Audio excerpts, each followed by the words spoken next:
Dialog kebangsaan dengan tema peran mahasiswa membangun pemilih cerdas untuk mewujudkan Pilkada 2024 yang berkualitas, berintegritas, aman dan damai digelar di Pontianak, Selasa siang 4 Juni 2024. Berbagai hal dibicarakan dalam dialog ini dengan sejumlah narasumber yang hadir seperti diantaranya Ketua KPU Kalbar, anggota Bawaslu Kalbar, dan dari kalangan akademisi Untan Pontianak. Menurut Kepala Kesbangpol Provinsi Kalbar, Manto Saidi, kontribusi mahasiswa untuk melakukan kontrol sosial dalam pelaksanaan pilkada begitu besar, lantaran mereka juga sebagai pemilih pemula. Karena itu, peran mereka untuk melahirkan pemimpin daerah yang berkualitas juga sangat menentukan. Hanya mereka tidak dapat porsi untuk menentukan siapa calon kepala daerah, karena itu kewenangan dari partai. Sebenarnya mereka itu lebih objektif dalam menentukan figur-figur calon sebenarnya. Suara mereka ini patut untuk didengar oleh partai untuk di saat ini. Dan kontribusi mereka dalam memberikan pengawasan dan kontrol sosial terhadap kegiatan pilkada ini sangat besar.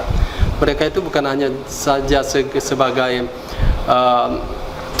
unsur kontrol sosial, tapi juga sebagai partisipan aktif dalam pelaksanaan pilkada. Sebagian dari mereka ini adalah para pemilih, ada sebagian yang menjadi pemilih pemula, dan dukungan dari mereka ini sangat besar artinya.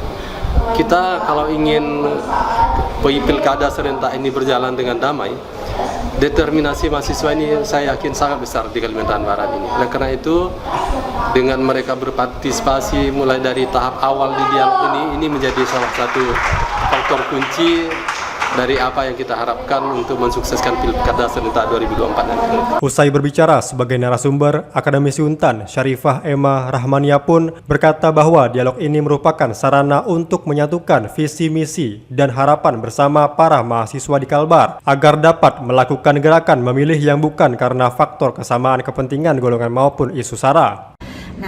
Dan dialog kebangsaan juga saya lihat ini adalah sebuah sarana untuk menyatukan visi misi harapan bersama, termasuk juga gerakan-gerakan bahwa mereka memberikan hak pilih bukan karena faktor kesamaan kepentingan ataupun golongan, apalagi isu sara gitu ya, tapi keberpihakan mereka adalah siapapun yang akan maju di kontestasi pilkada ini adalah punya keberpihakan terhadap kemanusiaan dan juga keadilan dalam pembangunan, ya, dalam juga isu-isu politik, terutama terhadap kepentingan anak muda.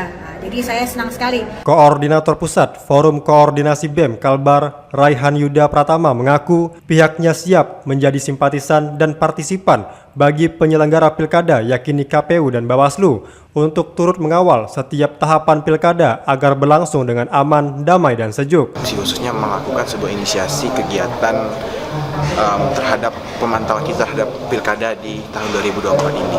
Di mana kami sebagai elemen mahasiswa ini membantu mengawal, menjadi simpatisan atau partisipan dari KPU dan Bawaslu untuk melaksanakan pilkada yang aman dan damai di Kalimantan Barat.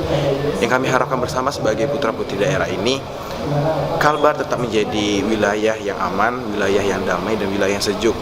Dan tidak ada perpecahan ketika memang kawan-kawan memilih atau masyarakat memilih berbeda warna. Itu kami sebagai mahasiswa itu mampu memberikan sosialisasi dan penyuluhan agar Kalbar tetap satu. Mungkin hanya itu penyampaian dari saya terhadap kegiatan pada hari ini. Anwar Pon TV memberitakan.